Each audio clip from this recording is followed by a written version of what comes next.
Hola, en este video vamos a hablar de qué es un will o qué es un testamento y para qué sirve y cómo se hace y cuál es su importancia.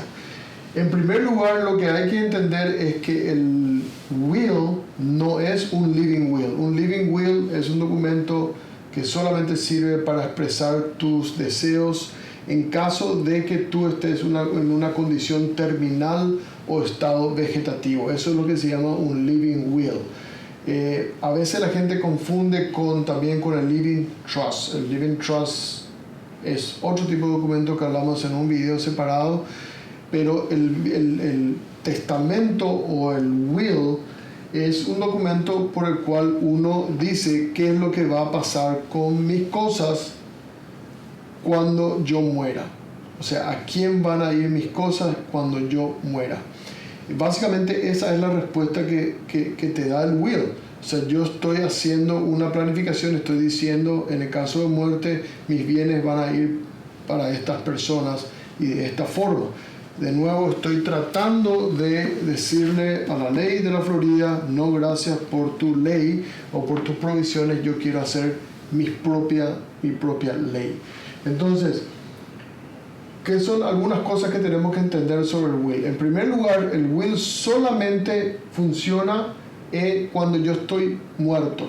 O sea, yo preparo el will hoy, lo firmo hoy y lo pongo en un cajón o en una caja de seguridad en un banco, y el día de mi muerte las personas a quien nombré lo retiran, lo van a dar a un abogado y lo presentan al juez para lo que se llama el probate. Entonces ese es el segundo punto. El will va a probate. El will es lo que sería tu ticket o tu entrada para el probate, es tu pasaje al probate, porque probate viene, básicamente es lo que se hace en probate, es el juez bendice el will, o sea, dice este will es válido y por lo tanto vamos a seguir sus reglas, está bien firmado, está bien ejecutado, todas esas cosas. Entonces, el will aplica solamente cuando uno está muerto, no contiene provisiones de incapacidad, no contiene provisiones de, en el caso de que yo tenga Alzheimer o demencia, quiénes son mis representantes, no dice nada de eso,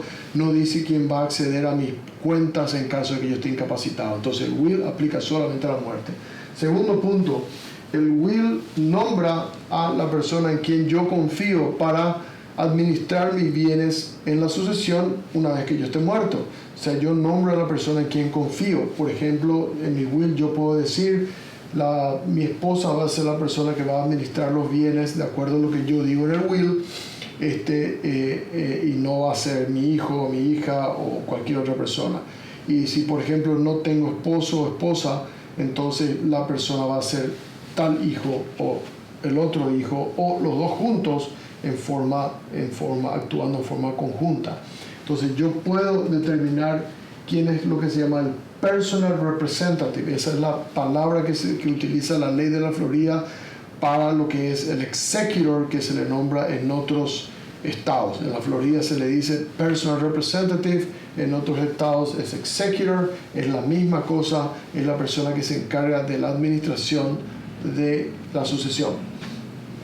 Lo que habíamos dicho antes, el will es tu ley, es tus provisiones, son tus cláusulas y son tus deseos. O sea, ese es el privilegio que uno tiene cuando hace un will. Usted dice quién va a recibir tus cosas, de qué forma, en qué porcentajes, etcétera, etcétera. O sea, yo puedo hacer las cosas que yo quiero con el will. Muy importante entender, y vamos a hablar un poco más en detalle en otro video, qué propiedades están afectadas por el will. Solamente propiedades que estén tituladas a nombre individual, número 1. Y número 2, propiedades que no tengan ya por escrito la sucesión en caso de muerte. Vamos a poner un ejemplo.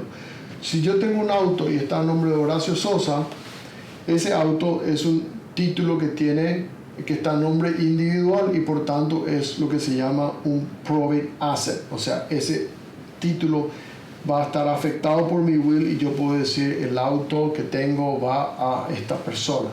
Entonces yo puedo decir eso y el will va a ser efectivo para esa propiedad. Pero vamos a suponer que yo tenga una propiedad con mi esposa y la propiedad está titulada en nombre conjunto de los dos. Y en el will yo digo mi propiedad se va a ir a mi hijo. Eso no va a poder ser válido. ¿Por qué? Porque ya el título está en nombre conjunto, y al estar en nombre conjunto, si yo muero va a mi esposa y no a mi hijo. Entonces, como pueden entender, bienes titulados a nombre conjunto no están afectados por el will, solamente nombres,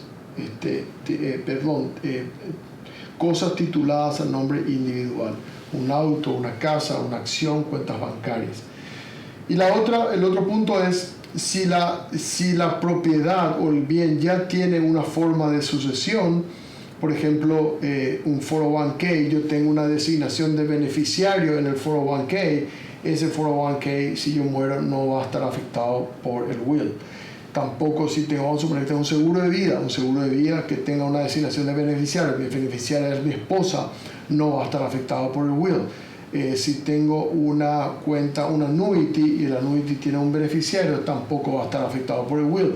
Entonces es muy importante entender eso, porque hay gente que viene y me dice, quiero poner en mi will que mi beneficiario es de mi cuenta de 401k o mi IRA es mi hijo, pero la designación de beneficiario de la cuenta en el banco dice que es tu esposa. Entonces hay una discrepancia ahí. Entonces hay que entender cuál documento es el que va a estar gobernando ese particular bien. Entonces, muy importante, es una de las bases para que uno entienda bien cómo se va a hacer un will. Y por último, si uno tiene hijos menores, este es el documento donde nombramos a los hijos menores, a los guardianes. Entonces acá es donde yo digo, si es que yo muero y mi esposa muera, mi hijo menor va a estar bajo el cuidado de fulano de tal. Entonces esa es la forma en que yo me puedo decir eso.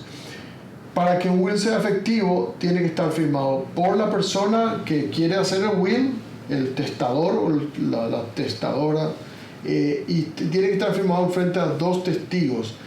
Y todas estas personas, o sea, la que firma el will y los testigos, tienen que estar en el mismo cuarto, en la misma pieza, en el mismo escritorio, viéndose, firmando el uno al otro.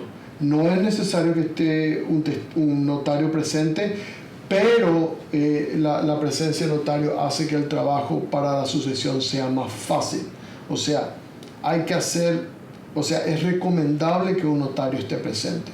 Y vamos a hablar en otro video de esa formalidad, pero para que entiendan, el will tiene que estar formado por el testador o la persona testadora en frente a 2 testigos, todos en el mismo lugar, en la misma pieza, en el mismo escritorio, y mirándose uno a los otros cuando están firmando.